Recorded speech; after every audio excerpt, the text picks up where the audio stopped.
drive. I'm so excited that we're going to be catching up with Jessica Dixie Mills, who is a hiking, I don't know what the word is to describe, a hiking legend. She is behind Homemade Wanderlust. She's got an incredible YouTube channel. She has hiked the Appalachian Trail. She's hiked the Pacific Crest Trail. She's done the Continental Trail Divide. She's completed the Triple Crown of hiking. So we first spoke with Dixie back in September 2016 when she shared more about the Appalachian Trail. And then we caught up again in February 2019, where we had learnt more about the Pacific Crest Trail and the Continental Trail Divide and doing the Triple Crown.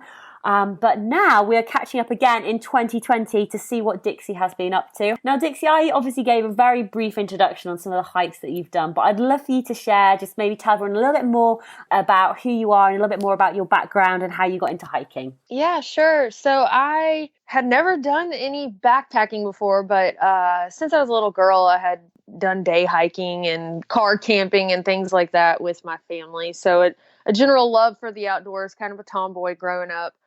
But life kind of got in the way because after, I don't know, about 5 years of age, I decided that I wanted to thru-hike the Appalachian Trail. And I learned about it, about that time, that people walked from Georgia to Maine on one path for over 2,000 miles. And that just sounded incredible to me. But as I said, life kind of gets in the way of living sometimes. So I graduated high school, went straight to college, was working, went right into a job after that, and then into another job. And just one day I kind of slowed down and just thought about everything. And I felt like I was playing house with my two dogs and, living this lifestyle of what society deems the proper way to live. But I wasn't happy, and I didn't, even though I was successful on most people's standards, I didn't feel successful because I really wasn't just enjoying my life. It was like working Monday through Friday just to live on the weekend kind of thing. So I thought, well, I need a change, and I don't know what exactly I want to do, but I know that this isn't it, and I know where this path leads. So if you're down a path and you see where that path ends and you don't want to get to that destination, it's time to change the path that you're on, even if you don't know that one leads you where you want to go. So that's what I did. I made a leap and decided, well, I'm going to do one of the things I wanted to do since I was a little girl, and I'm going to go hike the Appalachian Trail from start to finish, even though I've never done anything with backpacking, putting everything in a pack and staying out in the woods overnight. But I decided to go big or go home, and I did that. But what I didn't realize at the time is when I stepped foot onto the Appalachian Trail and I started documenting my experience, that was my new thing. I thought it was like a transitional thing. But of course, the trail continues to call. So after I finished the AT, I had this strong desire. I never thought I'd want to do it again after the first one, but I had the strong desire to get back. And I did the Pacific Crest Trail and then the Continental Divide Trail, as you mentioned. And then I thought, well, it would be really cool to see another country because I'd only been outside of the U.S., just into Canada a little bit when I finished the Pacific Crest Trail and the Continental Divide Trail, and to the Bahamas one time. But so I hadn't been overseas anywhere. So I thought, well, something that would be really nice and would be kind of a reward journey, if you will, might be the Camino, because I knew I could stay inside most nights, if not all nights. And we actually did all the nights, but, and just kind of eat food from town instead of having to cook it on trail. So, and my sister had always also been interested in the Camino. And so we just kind of got to talking about it. Like, why don't we do this? And I think it was over a bottle of wine on Christmas or something that the idea was born, but she would never go to the bathroom in the woods. So I knew that this might be the perfect thing to get her to get out and walk and explore with me.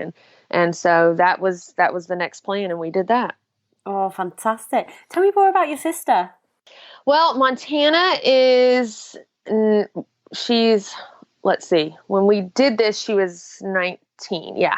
So she's 20 now, but I'm 34. So I'm the much older sibling. I'm one of five. I'm the oldest, and she's the baby.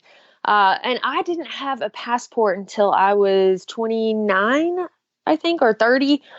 So I don't have any, human children. As I mentioned, I have dogs, but I think I kind of look at my brothers and sisters. It's kind of this middle thing between I can look at them as a sibling, but also have that parent kind of view too. And so you want more for your kids than you had for yourself. And I wanted her to see that there was life outside of Alabama. It's kind of a small town where we live, not a big city by any means. And I thought it would be a good idea for her to kind of change her perspective, because I know for myself, as I've traveled more and as I've seen different places in the US and now different places in the world, your perspective changes a lot from, if you just stay in your little area your whole life. So I wanted that for her at an early age. And, but she's kind of, I wouldn't say shy, but she kind of stays to herself until she really gets to know you. She's definitely not a hugger, and I'm like the hugger,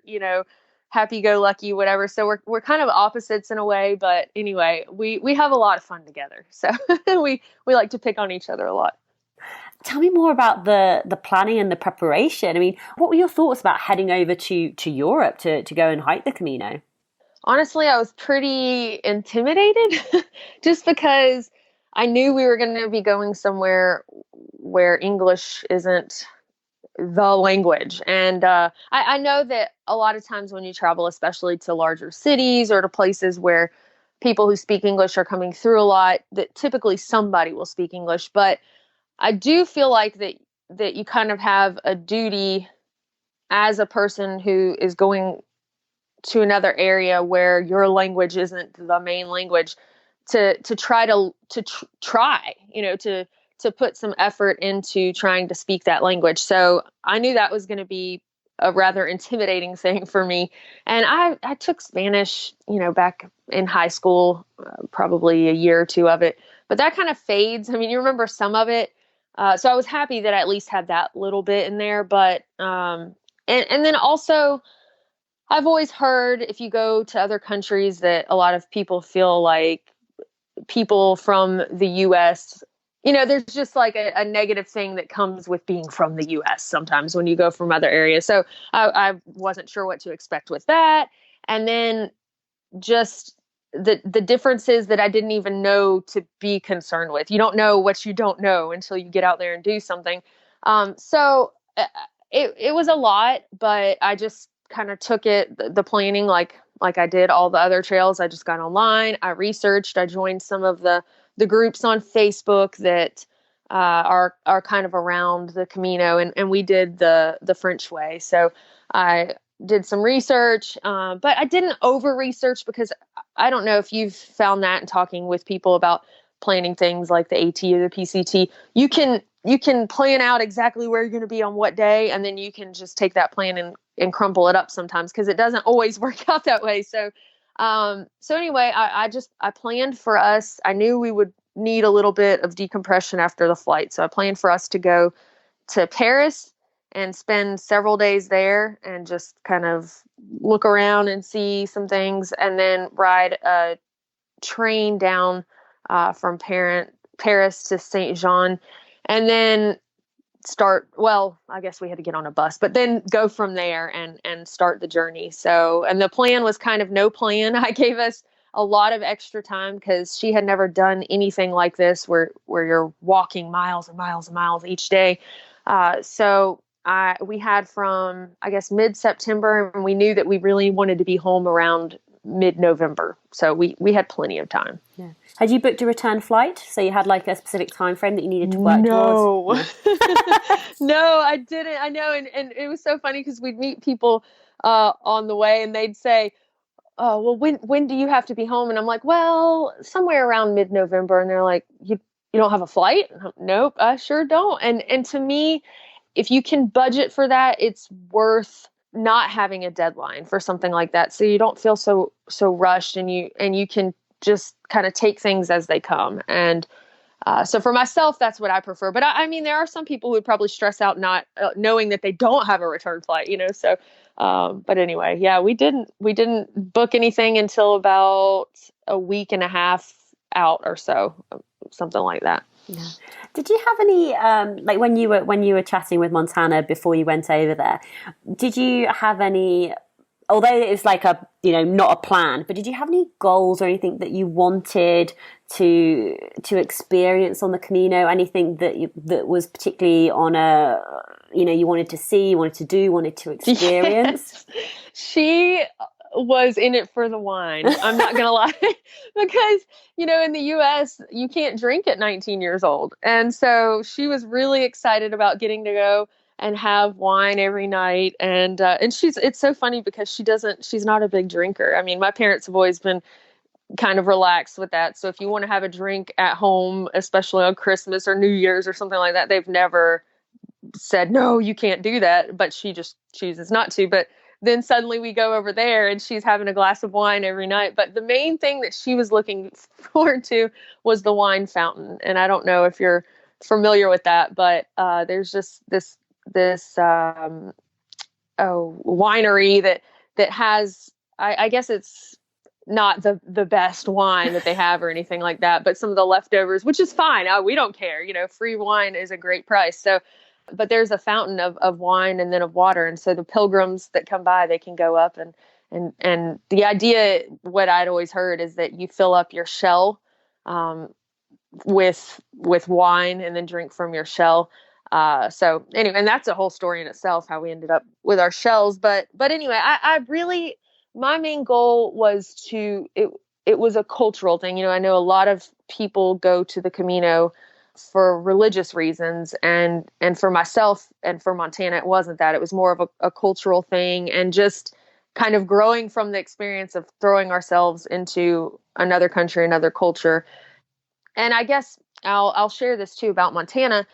She had kind of dealt with some depression and things like that, and at such a young age. But after she had graduated high school, that got a little bit better. But I really wanted her to have time to walk and to think, because we're so distracted in daily life that we don't take time to process things that happen in our lives. Sometimes we get on Facebook, or we watch TV, or we listen to a podcast, and don't allow ourselves that time to just walk and to be with our minds and to get through some things. And I found on my through hikes that I worked through a lot of things that I didn't even know that I hadn't worked through. And so I wanted that for her. And I think that she certainly got that, because even though we were together, we didn't walk together every single minute or anything like that. I'd love to know more about, how was it for you, like, landing in Paris and experiencing this different culture in this different country? It was honestly a bit of a shock on some things, just getting there and the hustle and the bustle, and not being able to read all of the signs, or not being able to. So with French, with Spanish, at least I was familiar with how to pronounce some things. I'm not saying I'm always right, but at least I had an idea. With French, when we rode the little train from place to place, I would hear them say the stops, and I would read the sign, and I would think, I would have never pronounced that if I had tried, it would not have come out like that. And it's beautiful. It's amazing. But when you're trying to find where to go, it can be nerve-wracking. And then hoping to find somebody who speaks English that can help you. But I'll tell you, we're spoiled these days, because with Google Translate, you can at least figure some things out. Sometimes it'll embarrass you a little bit, but if something's translated in the wrong way. But also one of the things that I first noticed, at least when we got to Spain, was the hours of business hours. The fact that there's like a siesta in the middle of the day, there's a break. And so up until, what is it? I think like 2:00, you can go into a store, but somewhere between 2 and 5 or something like that, it's not a thing. You can't get into a pharmacy a lot of times. Just normal businesses that you in the US would think would be open, they're not. And that's typical there. So, but I didn't know that. And so it took a little bit of getting used to. Also, restaurants are the same way. They don't necessarily serve the same foods during those hours. If they are open, you might could get some snacks or a drink, but you're not going to get the entire kitchen menu that you would if you're in those other hours of operation. So that was interesting.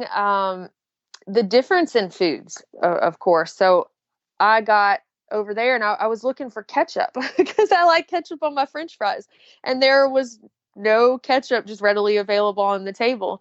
And I mean, it sounds like a spoiled thing to almost have like this toddler fit in your mind about ketchup, but it's crazy how just when you're thrown into a different culture, how some of those little things from home, those little comforts could help so much because I started getting homesick, and I've never had that experience really on the trails. I did a little bit on the AT or the PCT or the CDT, but then, I got over it pretty quickly. It would only be for a day or something like that. But when I was in Spain, not being able to communicate with people fully like I could back home, just a stranger, I might want to meet somebody and talk to them and have random conversation with them, but it was difficult to do so. It was like, we could only communicate the basics sometimes. And so a lot of those things made me miss home, or at least the convenience and the familiarity of home. So I got over there at first and I wouldn't even ask for ketchup because I was like, man, this is going to be just a whole thing, trying to ask for this. So I'm just going to get what I get. And then finally I was desperate enough that I started, asking and got more familiar. But at first, when I would try to speak Spanish with people, I would sweat. I would get the sweats. Like it was very intimidating to me. And sometimes they were very nice and would smile and we'd work through it together. But sometimes they were not so nice, So it really depended. But I don't know if that answers your question, but those were just some of the things that we kind of experienced when we went over there. How was it walking with Montana, her first through hike, you being in that sort of, being the older sister, being probably, the more responsible adult? Maybe. I was thinking, oh. How was that for the two of you? Because this will be sort of the first time that you've gone away and done an adventure and a challenge together. It was nice to be able to kind of guide her, but I think at times, because she made a couple of comments like, okay, mom, when I would tell her things, and I'm like, no, I'm just trying to make sure that you don't learn this the hard way like I had to. And so she did end up with a pretty bad bout of plantar fasciitis while we were there, though. So she started with a pair of Ultras, and I had suggested to her before we left that she should walk with those in everyday life. If she took the dogs for a walk, get used to that 0 drop shoe. And I told her that she should get some Dr. Scholl's for plantar fasciitis insoles. That's what I use. And that combination got rid of my plantar fasciitis. Well, at least made it manageable. And she never got the insoles. And so we got over there and we started walking, and she started describing to me after the first few days of walking that she had a pain in her foot and in her heel and in, in the plantar fascia. And I knew exactly what it was. So it was she was being pretty hard headed and didn't want to take days off because we had met people that were cool and we wanted to keep up with them and all that. But I told her, I said, no, this will ruin your trip. And this is the beginning. So this will ruin the trip if you don't take some days off, and we have plenty of time. So we did end up having to take some days off, and she had to go. That was another thing, getting medical treatment, and the people didn't speak English there. So that was, but she ended up getting a it was like a needle therapy type deal. They stabbed her plantar fascia with a needle, kind of like a dry needling type thing. And it released the tension in the plantar fascia and helped a lot. So, and then, I mean, other than that, though, well, she had some knee problems too. She had it kind of rough, bless her heart. She really did. She got bed bugs. But it was great. And I think that she learned a lot from it. I think that she really probably appreciated a lot more when she got home, just being able to have what food she wanted, when she wanted it, staying in your own bed. Nothing makes you appreciate your own bed like staying in a lot of hostels, And then one of the things, too, that we noticed that was different culturally that I was just amazed by is how old the structures are there. There are buildings there that are as old as my country, so that was kind of mind blowing. And when we first started, we talked about how it looked like we were walking through something like a theme park, like Disney or something, because the only places you see things like that in the US are Disney World or some themed area, a Bavarian town or whatever. So it was really cool to see so much history and to just think about all the people that had walked the path before. Yeah. I mean, it's a very different type of through hike in comparison to, the big trails that you've done over in the US, especially with regards to almost, what you mentioned at the start with, you're not camping, you're staying in hostels every night. You can get, you're going through towns like every single day. You can carry less stuff. How did you find, I mean, I not as in a comparison, but just almost how did you find that? I mean, did you prefer one hike or the other, or did it not really matter that much to you?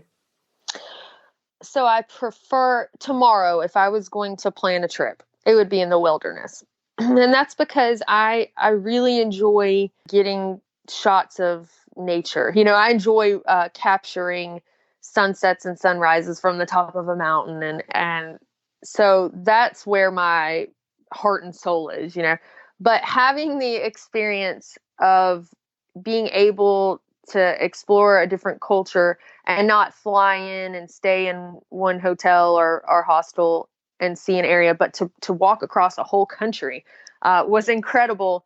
And then to, I don't know, meet people from all over the world. And so I think a through hike where you have more solitude and you're in the wilderness offers more insight into yourself, I think.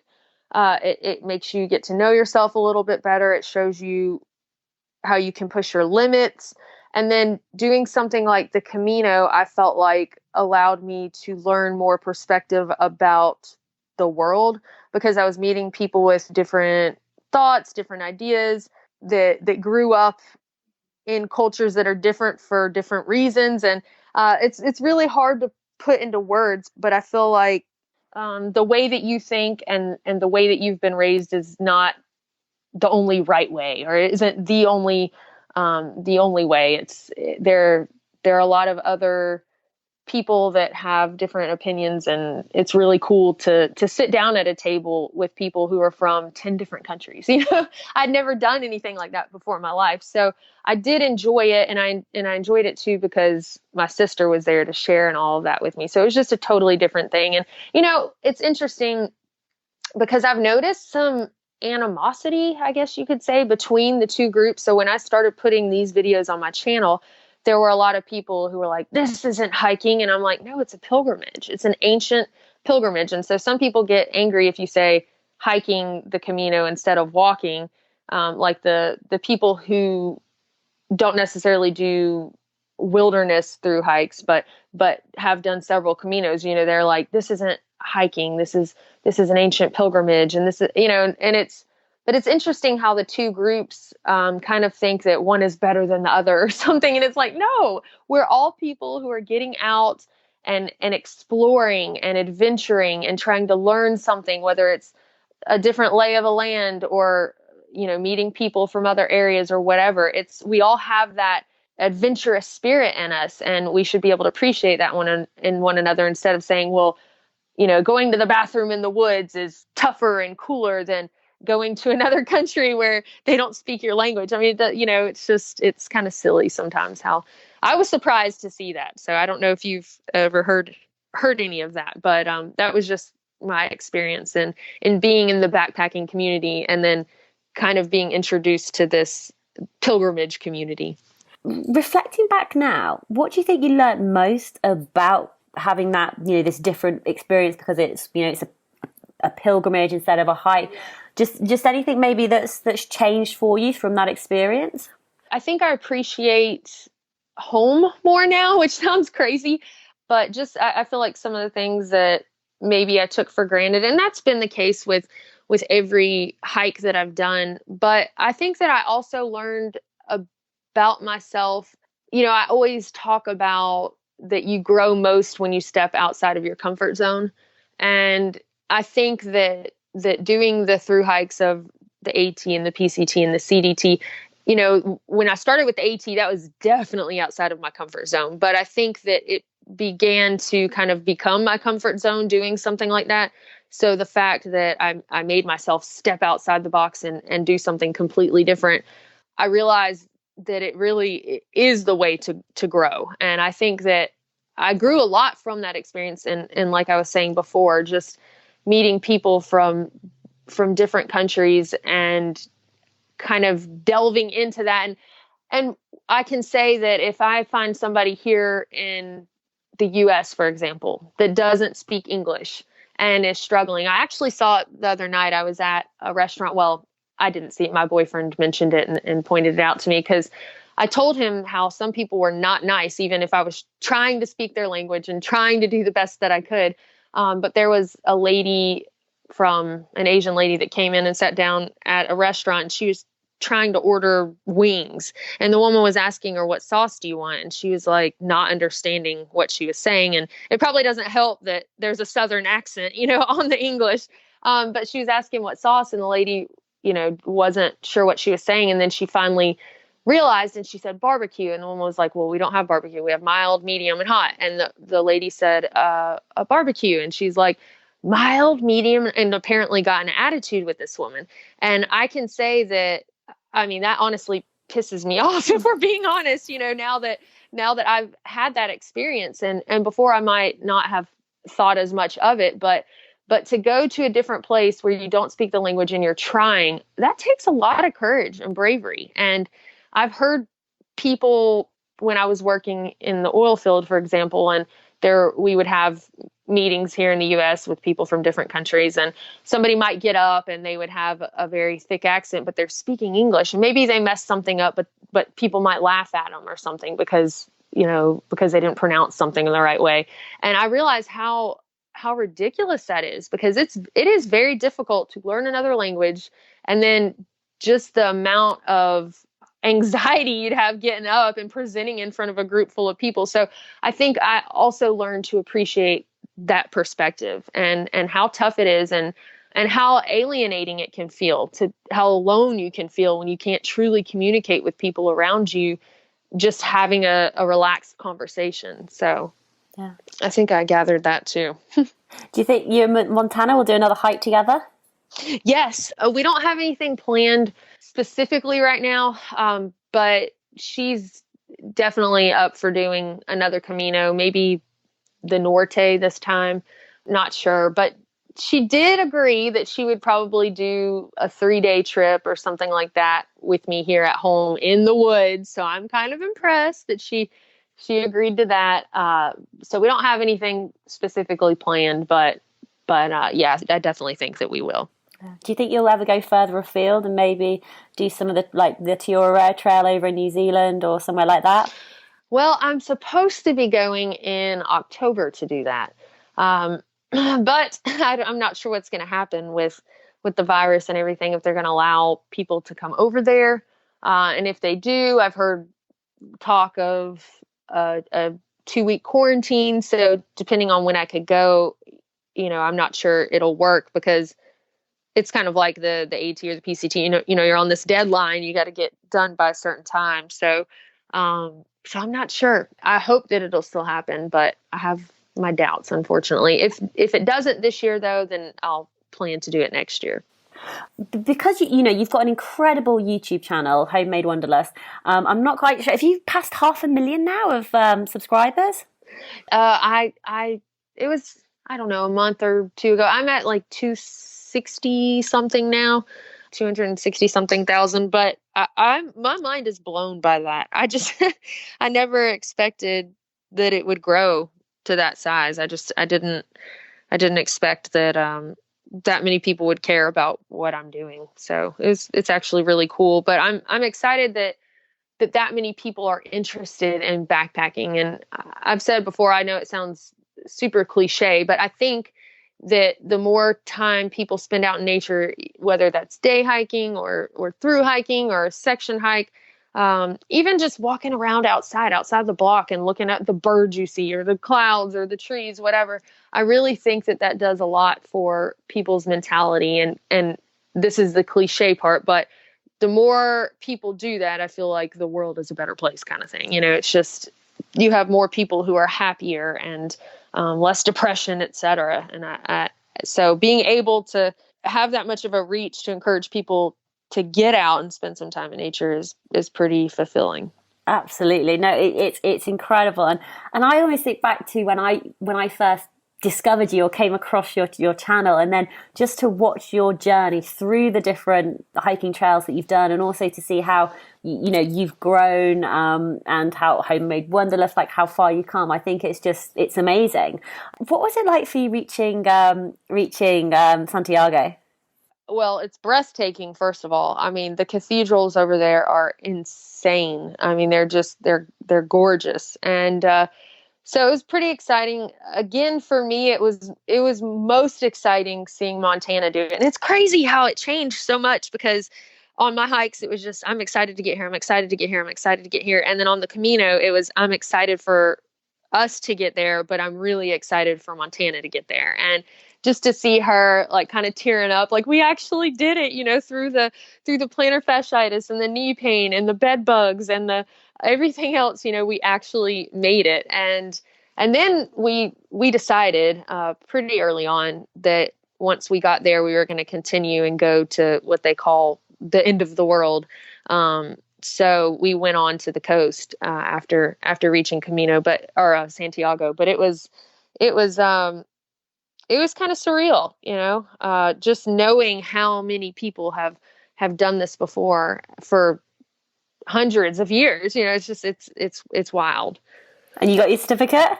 Yes, we did. We got our certificate there, and then we got one when we finished further on down the line too. So, and we put them in little tubes and mailed them home. So they were safely back before we were, actually.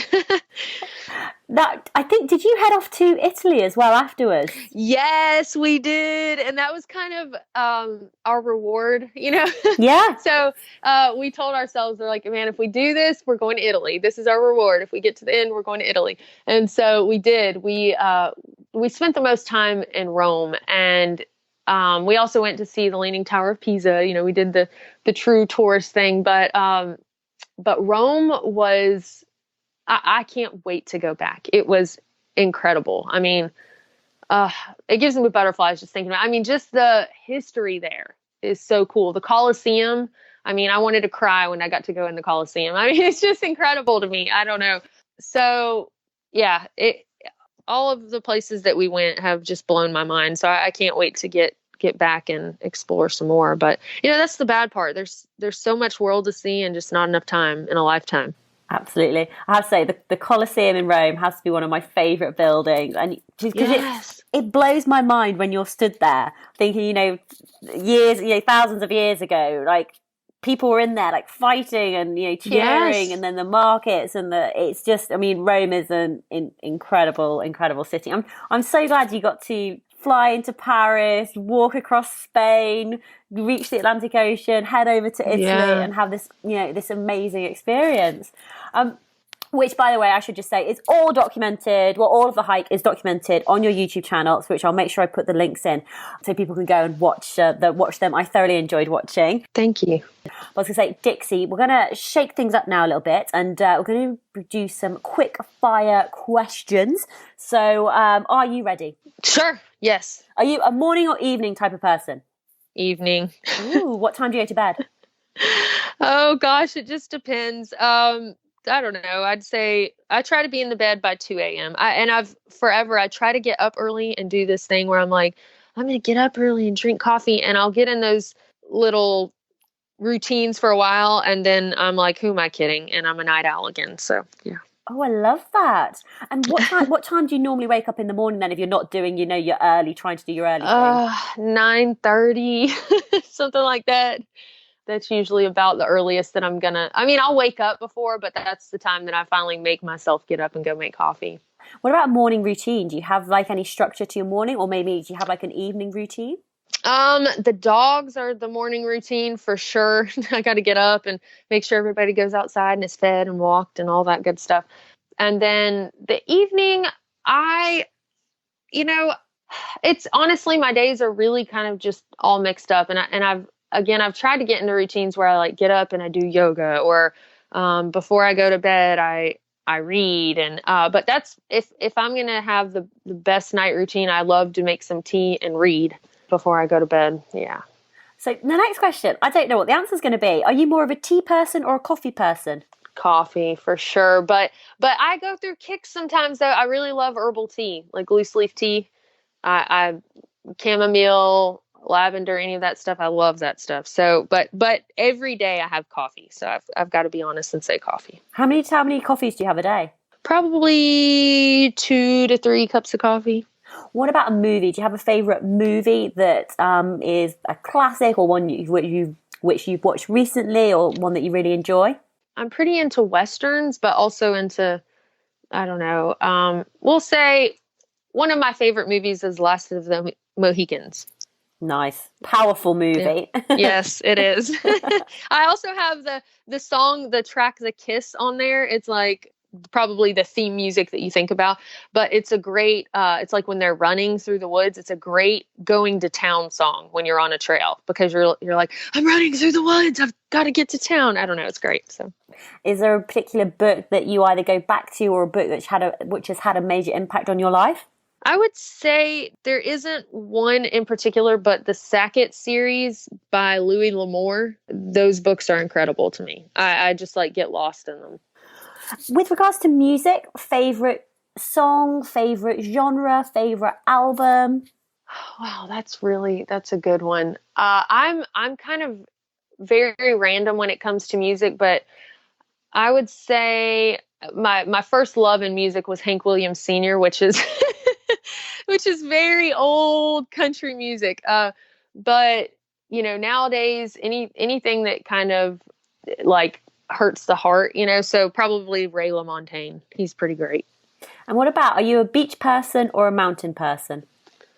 Oh man, I guess I would say mountain, but the beach is they're pretty neck and neck. But if I had to pick one, if somebody said you can have a house at the beach tomorrow or in the mountains, it's probably going to be the mountains. Are you good at like lying on the beach for for the day? Is that something that you do? Oh yes, I can do that. I can. Yes. What about food? What's your favorite type of food to eat at home? And what's the favorite type of food to eat when you're adventuring? At home, I really like the meat and two. I like meat and vegetables. I'm kind of a naturally, I won't say paleo type person, but I try to avoid carbs at home. So meat and vegetables are good. And then when I'm adventuring, I'd like to have whatever is the food of that area. I really like to eat local food. What about rest and relaxation? What do you do to recharge? Probably reading, also listening to audiobooks, but that would be while I'm walking. But that's relaxing. And then gardening. I love when I'm not on trail. So that's one of the things. There's a positive side to the pandemic if you look for it, and for me, it's been to kind of slow down, and I've gotten to have a garden this year because I'm not out hiking right now. So gardening is very therapeutic for me. Are you growing like vegetables and stuff, or is it more like plants and flowers? Yeah, well, I've got some medicinal herbs. I grow comfrey, and I've got some peppers and tomatoes, and then I also planted some perennials this year. I've got blueberries and scuppernongs, which is a grape, and some raspberries. So, and did you have a herb business or a small? I did. I'm surprised you remember that. Yes, I had. I was growing microgreens. That was it. Yeah. So they're like sprouts, but they're grown in soil and they're grown on the inside. And I was selling to some of the local businesses and to at the farmers markets. But yeah, I quit. I shut that down when I decided, because I did the AT and then I started that up thinking I was ready to go back into normal life and just do something different. And then I realized that the trail was calling. So I shut that down and kind of went back to the woods. And we are all grateful that you did do that. Thank you. And final question. Actually, no, there's 2 more questions. What are the words that you try and live your life by? I would say to live with purpose, to make to have memories and not dreams. And just to make it count, because as far as I know, we're here one time and we don't know for what duration. So you can't live every day like it's your last day, because obviously if today was your last day, as much as, we enjoy chatting or whatever, I'm sure that you would have been like, Dixie, I'm really sorry, but I can't make it today, And so I think that you can live every day with intention, and each day you can either work towards a goal, whether that's improving yourself, self-improvement, or whether that's, I would like to through hike one day. So today I'm going to try to come up with a plan for that, or I'm going to save a little bit of money, or I'm going to buy a piece of gear, so every day you can do something with intention towards some goal. I love that. That's really powerful. And Dixie, I'd love to know, where is the best place for people to find more information out about you, to follow your different journeys? On YouTube is a good place for that's where the central hub is of everything. But I'm also on Facebook. And if you just search on Facebook, Homemade Wanderlust, Wanderlust. And there's a good forum on Facebook. It's I say a forum, but it's a group. But it's Homemade Wanderlust Backpacking Forum group on Facebook. And if you're interested in backpacking, and, I'm just one person with one opinion, but in that group, we've built over 40,000 people now. So if you've got a question, you go there and leave it. And, somebody probably has experience with whatever. And we love folks to join of all experience levels. If you've never backpacked and you've just thought about it, it's a good group. If you've got years of experience, it's a good group. So, and then I'm also on Instagram, and I have a website, homemadewanderlust.com. Absolutely fantastic. And Dixie, I'd love for you just to leave our listeners with final words of wisdom, final words of advice. Yeah, for our listeners, anything else that you want to share, basically? Sure. I just think that life is too short to be miserable. So if you listen to this podcast and it speaks to you anyway, or other podcasts, or, if you've ever thought of like, hey, I need to jump the ship that I'm on and do something else that makes me happier, don't wait. Like this is the message, the sign to do it, because I heard somebody say that on a podcast when I was seriously contemplating quitting my job and doing something else. And I'm so grateful that I listened and made the leap and made a way, and to be happier and to feel more fulfilled, because life's too short to be miserable. And if you are, the only person who is truly responsible for that in the end is you. And so I highly recommend trying to find that path to make you happy. Absolutely. I should just say, I remember I was looking through your website, and there was one of like your top, not like your top comment, but the comment which comes first is basically from this guy. He says, "Hey, I've enjoyed watching some of your adventures on YouTube. Keep it up. Wish I could just drop everything and go sometime." And I love your response, which is just like, you can just plan it and do it. Yes. It is so true. But Jessica, thank you so much for coming back on Tech Podcast Extra to share more about your Camino hike with your sister Montana. It's, I love following your journey. I know so many other people do as well. And I know we're all super excited to see what challenge you do next. And I'll be keeping my fingers crossed that you do get to head out to New Zealand at the end of the year. Thank you so much. I appreciate you having me back on. I enjoy chatting with you.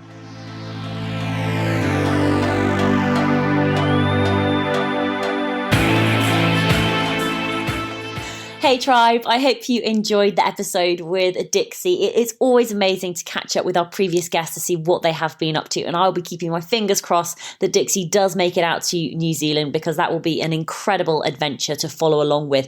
Everything that we have talked about today will be available in the show notes, so please do go and visit toughgirlchallenges.com, where you can find more information out about me, the podcast. You can find information about our previous guests. There's over 300 of them, amazing women all over the world doing incredible challenges. I'm just going to highlight a couple of episodes, especially if you're into walking, especially if you're into hiking. Then take a listen to these fantastic episodes.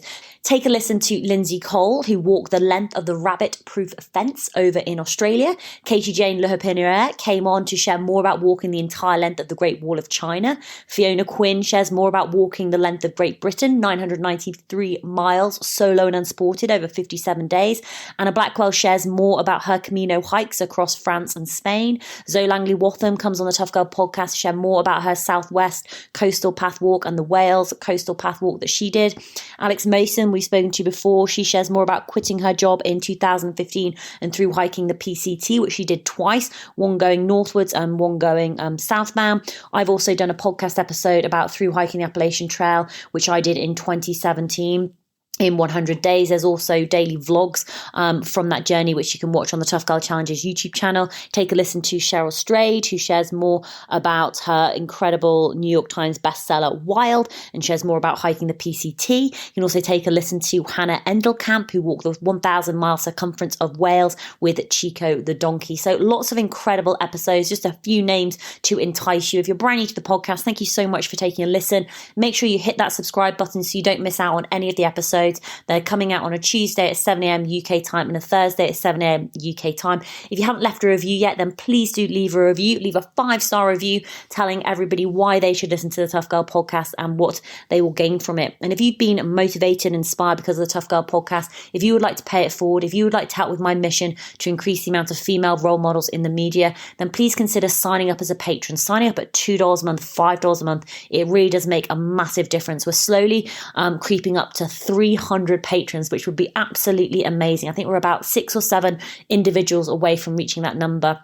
So please do go visit Patreon, patreon.com/Tough Girl podcast. It is done in dollars, but you don't have to be in the US to donate. You can support from anywhere in the world. It's very, very simple and easy to sign up, but it really does make a massive difference having that financial support every single month to help fund the running costs. But thank you all for listening. Thank you for being incredible. Wherever you are, whatever you are doing, give it your all. Give it 110%. Get after it. Go for it, because I believe in you and I know you can do it. I will be back with you next Tuesday for another awesome episode of the Tough Girl podcast. Take care. Lots of love. Bye.